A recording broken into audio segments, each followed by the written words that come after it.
ఇదైతే మరీ ఘోరం రా. షాక్ అట్లనే చెప్తా. ఇది సత్యసాయి జిల్లాలో జరిగింది నాన్న. ఒక ఆమె వాళ్ళ హస్బెండ్ బొల్లేరా డ్రైవర్ అట. ఆయనే ఒక ఫ్యాక్టరీలో. ఎదురుగా ఇంకొక అతను ఉన్నాడు, ఆయనే లారీ డ్రైవర్ అట. ఈ అక్క ఎదురుగున్న ఆయన తోటి ఎఫ్ఐఆర్ పెట్టుకుంది. ఈ భర్త నైట్ డ్యూటీల మీద పోయినప్పుడల్లా అక్క ఈయన తోటి డ్యూటీ చేసుడు పెట్టింది. ఈ వాడకట్టోళ్ళు అందరూ చూసి కొంచెము భర్త దాకా తీసుకెళ్ళారు. మరి భర్త కోప్పడ్డొచ్చో, మరి ఇక ఏమన్నాడో, ఇక ఆమె జర వద్దు మనకు అని చెప్పేసి అని ఆమె భయపడి వద్దని వదిలేసుకుంది.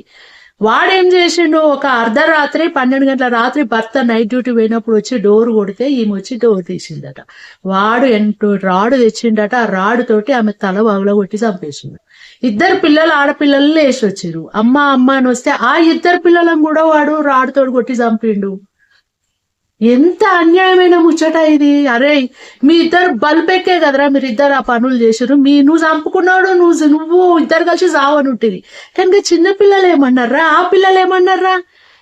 ఆ పిల్లలను చంపాల్సిన అవసరం ఎక్కడిది? కన్న తండ్రి సాదుకుంటుండే కదా.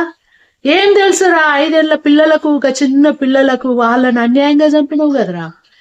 ఎందుకమ్మా ఇలాంటి ఎఫైర్స్ పెట్టుకొని ఇంత దూరం తెస్తున్నారు? జీవితం అంటే అదే అనుకుంటున్నారా? ఏం సాధించారు మీరు చెప్పండి.